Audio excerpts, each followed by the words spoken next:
The story you were about to hear is true. Attention, all true.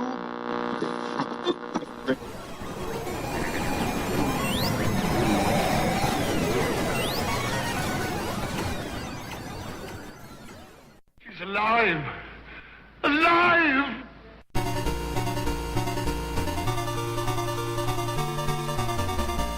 Welcome to the Retroist. I recently started playing the classic video game Time Pilot again. The thing about Time Pilot is that I'm not very good at it. Now, there's a lot of video games that I'm not good at, but there are some games that I'm not good at that I really, really would like to be good at. Time Pilot is one of them. Another one of them is Dragons-Lair. As I mentioned on the site before, the town that I grew up in had a couple of places that had video games. The pizza parlors would have them, the supermarket had them, the laundromat, a couple of places. But every once in a while, a new place would just get a video game.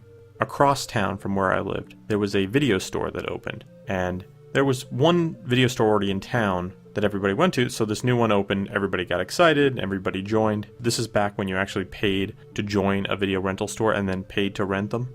Well, this one was close enough to a pizza parlor my family would go to that we joined this one. And a fella worked behind the counter, collected the videotapes, a job that later I would do at another store. After a couple of months of being in business, a video game appeared in their back room, and that game was Dragons-Lair. I saw some older kids playing it and was fascinated with the graphics and the interactivity of it, and I wanted to play, but it was 50 cents. I had heard of 50-cent games that you sat in and played, but had never seen a stand-up one. But let me tell you, this game looked worth it. So as soon as I was able to raise 50 cents, I went over, plopped my quarters in, immediately lost. Then, over the course of the next few months, every time I was able to get money, I would run over there to play Dragons-Lair. And I almost never improved at the game. I was horrible at it. At some point, and I have no idea when, I was too immersed in Dragons-Lair, the guy who worked there, the young guy, started selling comic books from his own collection in long boxes right next to the counter. So he's watching me play one day, and was seeing how frustrated I was getting. And he said to me, "Why do you bother wasting your money on that game?" I didn't really know. I just wanted to be good at it. He said, you'd be better off taking those coins and buying some comic books. Now, of course, he's making a sales pitch. But then he said, every comic in these boxes has a price on it. But I'll tell you what I'm going to do. You come in here, you have your 50 cents, you give me the 50 cents, you could take any 2 comics you want. I thought, wow, that was kind of generous, because I'd seen there were some older comics in there. And from that moment on, instead of playing Dragons-Lair, I would buy comic books. He had successfully changed the course of my life. Up to that point I was into comic books, but here I was getting all these back issues of comics that I never thought I would. And my collection grew and grew and grew. And I remember my one friend being in there one day, and he wanted to buy a comic book, a Conan comic book. And he said, "Can I get this comic for $0.25? Like me?" And the guy said, "No," which made me smile. And my friend asked why. He said, "Because I want that kid to have my collection, and I don't think I want you to have it." I have no idea why he chose me. I have no idea, but at that point I felt driven to get as many comics as I could, and I stopped playing Dragons-Lair completely from that point on. Every quarter I got went over comic books. After about a year, the comics went away. A couple months after that, Dragons-Lair went away. 5 years after that, the video store went away. I have no idea where that guy is right now. I look over to my right, and I have boxes of comic books, and I value all of them. And yet I am still frustrated that every time I go to an arcade that happens to have a working Dragons-Lair game, I am horrible at it. Would I have been good at it? Were these comics worth it? Probably. But if it wasn't for Dragons-Lair and my inability to play it, I wouldn't have them. So I'd like to thank that guy who gave me all these wonderful comics. I'd like to thank Dragons-Lair for being so difficult and for frustrating me enough that an older fella would realize that a kid needed a better hobby and help me move on. On today's show, we're going to talk about Dragons-Lair. We'll talk about the production of the game, who worked on it, where it came from. We'll talk about the technology involved in making this amazing game. We'll talk about the reception of it, its sequels. We'll touch upon a game that probably deserves its own podcast, Space Ace. We'll talk about its ports, remakes. We'll talk a little bit about the cartoon and comic books, our potential to see Dragons-Lair in the future, and we'll throw in a few surprises here and there. We have an info-packed episode ahead of us, so without further ado, let's start the show.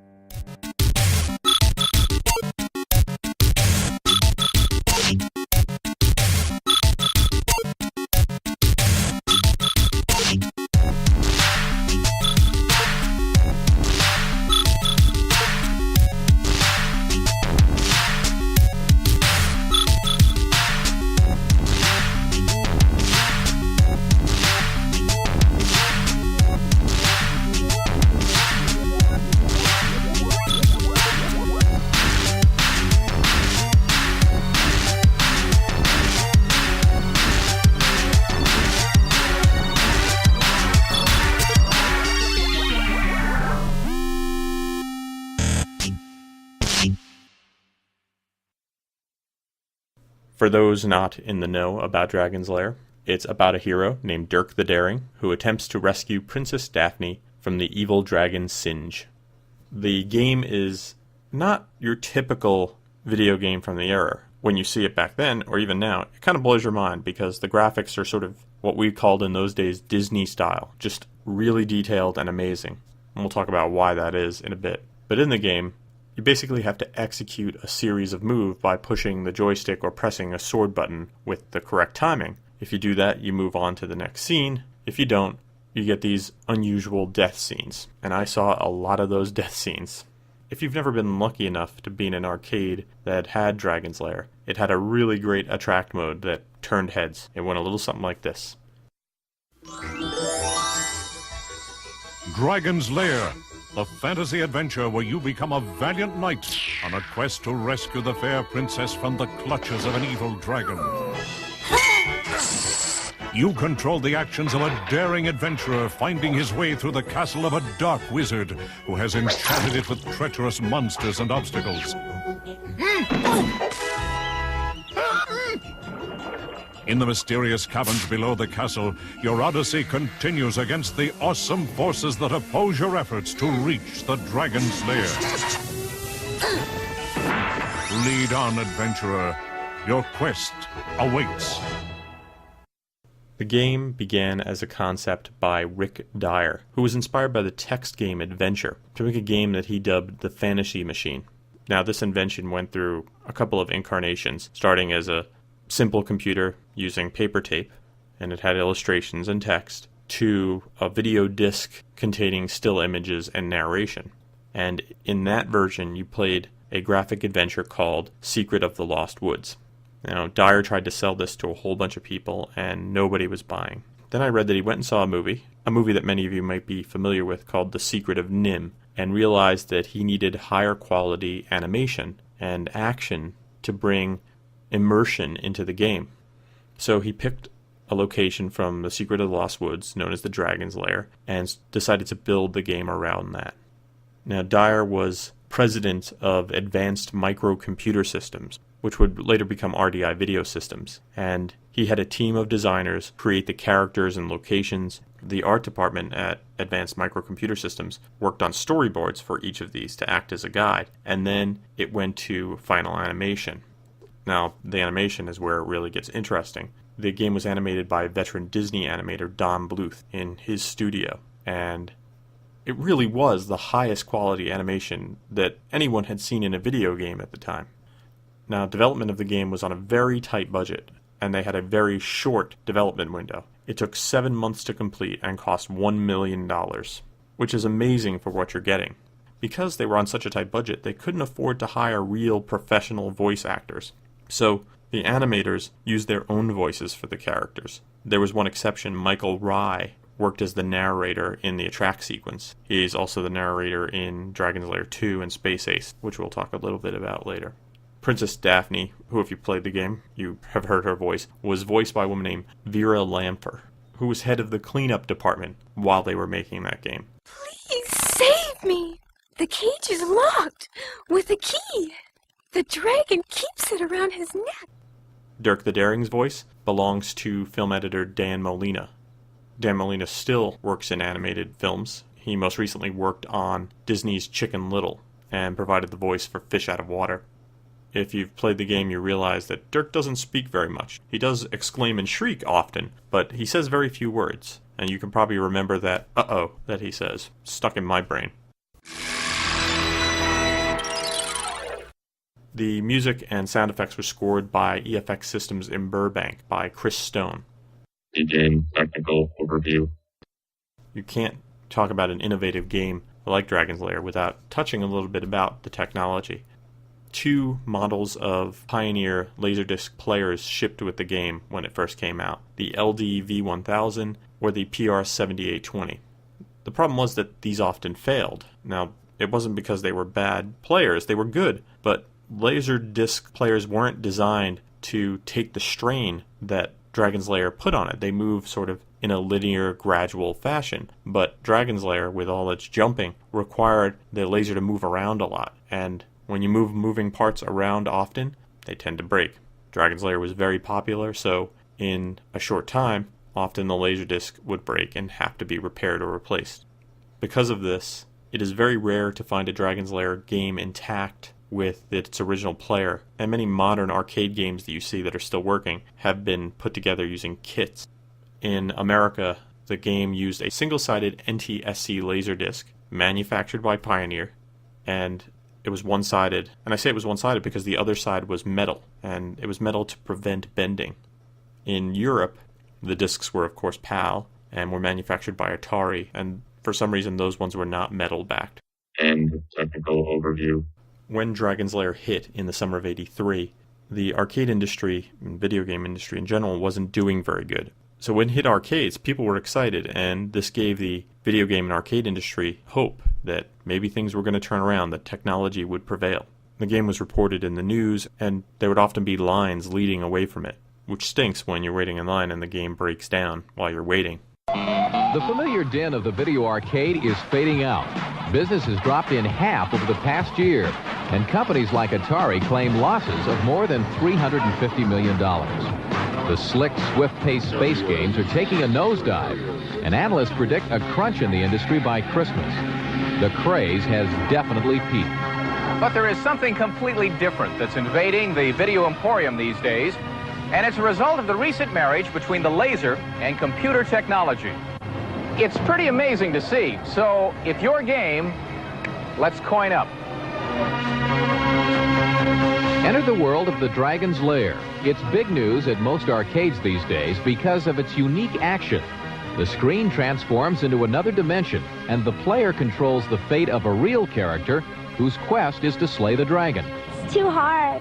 Oh, I think it's about the best game I've ever played. It took me at least $40 before, I killed the dragon. And one thing about these new games, they're a bit more expensive than the regular arcade games. These cost 50 cents to play, and Dave here is going to stand behind me and help me in case I make a mistake. Okay. The player is responsible for the safety of Dirk, the hero of the story. Now, it's Dirk's mission to kill the dragon and save the princess. But first, he must face a series of fatal obstacles. Like any good cartoon, Dirk is up against every imaginable peril. Only here, in order to win, you must make all the right choices to get him to his happy end. And take it from me, it's not easy, but a real challenge to both adults and kids. Just makes you want to save the lady, It's pretty much fun. I like it a lot. You don't know what's going to happen next, so it'll make you jump if you do something wrong. It's like, exciting. The idea of turning cartoons into video games was developed at Rick Dyer Industries. We're in the entertainment business, and no one had really come out with anything new, a new novelty, something, and people were sick of computer graphic games. It didn't have appeal. They're tired of it. They wanted something a little more real. By July of '83, 1,000 machines had been distributed, and there was a backlog of 7,500 on order. By the end of 1983, it was considered the #1 arcade game in the U.S. It certainly did make other games look outdated by comparison. By early 1984, it is reported that Dragon's Lair grossed over $32 million, not bad for a $1 million investment. Of course, all the positives, you're bound to have some negatives. People complained about the loading time on the Laserdisc, and Dyer said that it's a limitation of the technology, but they were working on getting rid of it, and that it would be very different in Space Ace and the sequel to Dragon's Lair. The problem was that when those other games came out and were released, they were wonderful in the same way Dragon's Lair was, but people just weren't interested in playing it. They had gotten their fill on Dragon's Lair, and Space Ace and Dragon's Lair 2 would not do well. It probably didn't help that it took forever to put out Dragon's Lair 2. In the meantime, Space Ace would come out in October of '83, just 4 months after Dragon's Lair. Then it was fully released in the spring of '84, and it had all the great qualities that Dragon's Lair had. Very similar setup, and I think that was the problem. The story was great, but it just wasn't that next step that everybody hoped it would be. I think people wanted to see more of the traditional video game ability to move around and make decisions, but with those great graphics. That would be very difficult to do in the 1980s. it would be very difficult to do up until only a couple of years ago. In 1991, Dragon's Lair 2 Time Warp came out, and it takes place years after the timeline of the original Dragon's Lair. And it shows that Dirk and Daphne are happily married and have several children, and then Daphne is kidnapped by an evil wizard, so it's up to Dirk to save them once again. Dragon's Lair Time Warp. Kidnapped? Oh, Daddy! Idiot! Spirited away to a wrinkle in time by the evil wizard Mordroc, Daphne will be forced to marry the wicked Mordroc unless Dirk can save her. My Daphne kidnapped! Mommy's gone. Transported by a bumbling old time machine, Dirk begins the rescue mission. Mine! Do it for the children. Once the casket of doom has opened, Mordroc will place the death ring upon Daphne's finger in marriage, and she will be lost forever in the Time Warp. It took entirely too long for this game to come out, and by the 90s, it was more of a novelty to see a Dragon's Lair sequel in the arcade. And I remember playing it going, oh cool, Dragon's Lair, and then quickly dying and going, oh yeah, Dragon's Lair. Then I went home and read my comic books. Today's episode is brought to you by the bus. You need to get somewhere? Get on the bus.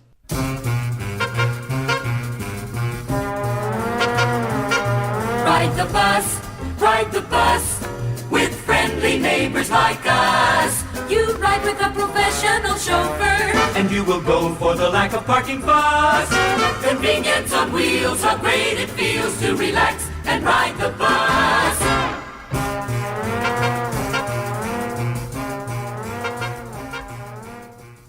Love riding that bus. I knew Dragon's Lair had been ported to other systems. I went to sit down and take a look at just how many systems it was ported to, and it's numerous. Almost immediately, the game comes out on the Coleco Atom, the ZX Spectrum, the Commodore 64, the Amiga, the Atari ST. Then it would come out on the NES, the Game Boy. There'd be PC ports. It would come out on Sega CD, and then just about everything moving forward. There's an iPhone game of Dragon's Lair. It's available on the iPad and the Wii and the Nintendo DS. In fact, there's going to be a PSP version coming out soon, so you can't keep this game down. Does this sound familiar?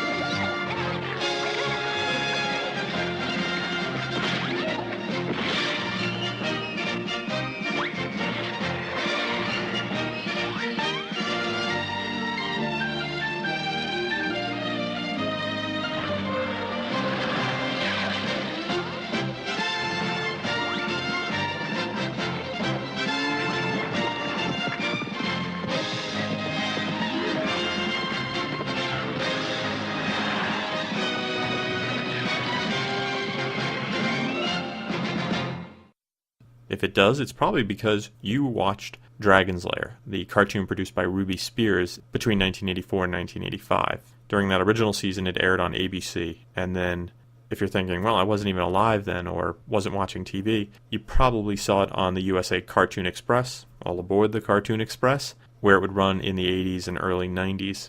The series chronicled the adventures of Dirk, and Dirk performs all sorts of great deeds, all to protect his kingdom and Princess Daphne.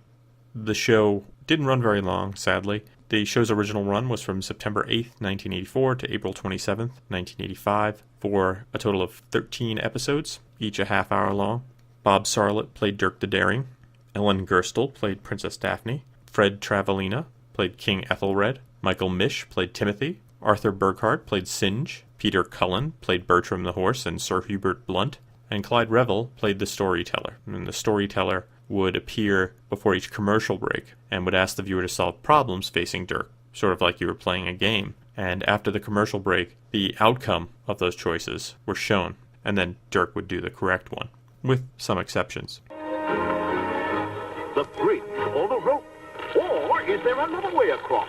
What would you do? If Dirk had chosen the bridge, this would have happened. And if he's chosen the route...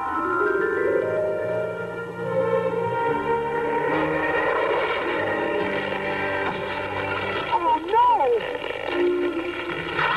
It seemed hopeless. What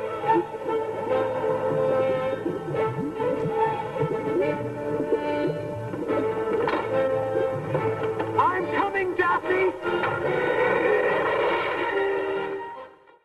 In 2003, CrossGen Publishing put out a mini-series based on Dragon's Lair, and it incorporated elements from that cartoon. I believe later it would be released and expanded upon by Arcana Studios. So if you're a fan and you like comic books, like I do, you should pick up this mini-series. If you watched the TV show Starcade in the 1980s, which was this video game-based game show, Dragon's Lair was one of the games in Starcade. I just want to point that out because I often fantasized about getting on Starcade, and I would have these horrible thoughts about how poorly I would do if Dragon's Lair came up. Saturday's Supercade will return after these messages. The Pioneer Combination CD Laserdisc player with a 60% sharper picture than most VCRs and the incredible clarity of CD sound. It makes movies, music, and concerts truly come to life. Enter Pioneer's Laser Digital Dream Stakes. And zap, you could win a trip for two to Pioneer in Japan to receive the super system of your dreams. Entry forms at your Pioneer dealer. Absolute Entertainment brings the excitement of an arcade legend home to your Super Nintendo Entertainment System. Experience all the outrageous, out-of-this-world action of Space Ace. Being the defender of truth, justice, and the planet Earth has a lot of upside. You've got rugged good looks, rippling muscles, and a beautiful girlfriend named Kimmy. Then there's the hard part. You're pitted against the evil Commander Bork, who's blasted you with his dastardly infanto ray and turned you into a little kid, kidnapped Kimmy, and is threatening to conquer the Earth. And on top of all that, your name is Dexter. Your job? Rescue the girl, save the world, run the bad guy out of the solar system, and regain your manhood. Not necessarily in that order. It's Absolute Entertainment Space Ace for the Super Nintendo Entertainment System. And now back to Saturday's Supercade. So if you're a Dragon's Lair fan, there's a chance that you can be very happy one day, because Don Bluth and Gary Goldman have written a Dragon's Lair movie, and it's scripted and ready to go into production if financing can be put in place. The film would be in the classic traditional animation style that you saw in the game, but you know how it is with projects like this. It's just languishing. But if we can get a Tron sequel out there, I think we can make a Dragon's Lair movie happen. So get on the internet, people. Make this a reality. In 2007, a Blu-ray version of Dragon's Lair was released, and it had a high-quality HD transfer, and went through a 6-month process to clean and remaster the image on it. So if you're a fan and you want to see Dragon's Lair in its full glory, you should try to track down a Blu-ray copy. So there you have it, brave listeners. The Dragon's Lair episode. I hope you enjoyed it. Dragon's Lair is a cult game, and understandably so, because it couldn't help but wow you when you spotted it. And if you saw it once, it stuck in your memory, even if you never played it. And like a lot of those sort of memory worms, they stick with you and you remember them. And then when somebody brings it up, you go, oh yeah, I remember how great that game was. Try not to just remember how great it was if you have the opportunity. If you see it in an arcade, pump 50 cents into it. It's really worth it. And if you have the technology, pick yourself up a copy and give it a shot. The story is engaging. The gameplay is a little stale now, but the animation is still wonderful and it looks great cleaned up. And the more popular it gets, the better chance we have of seeing that movie one day.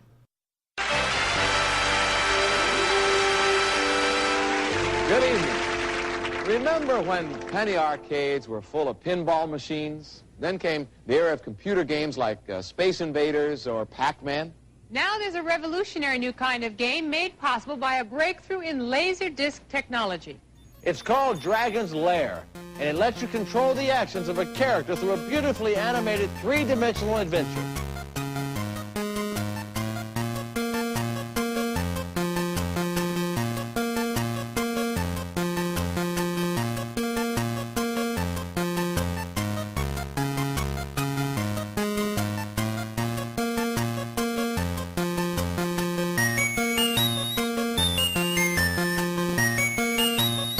Thanks for listening to the show. For more retro fun, drop by the website at www.retroist.com. You can follow me on Facebook and Twitter. I'm at facebook.com/retroist and twitter.com/retroist. If you like the music that you heard at the beginning of the show, that music is by Peachy. Peachy does a lot of the music for the Retroist podcast, and if you have some musical needs, email Peachy at peachy@retroist.com.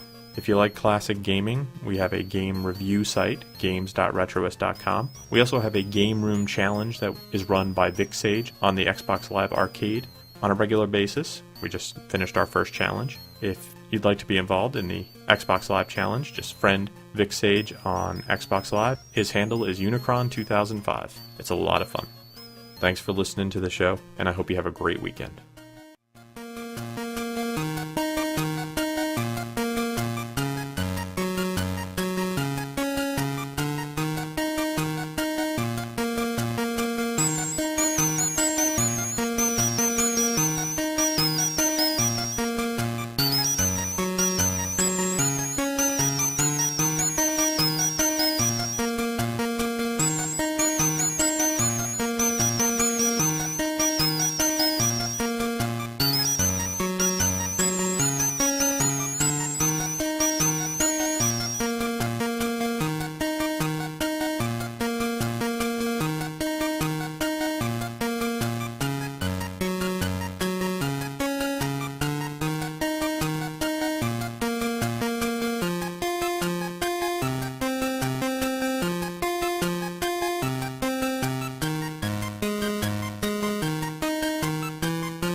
Show.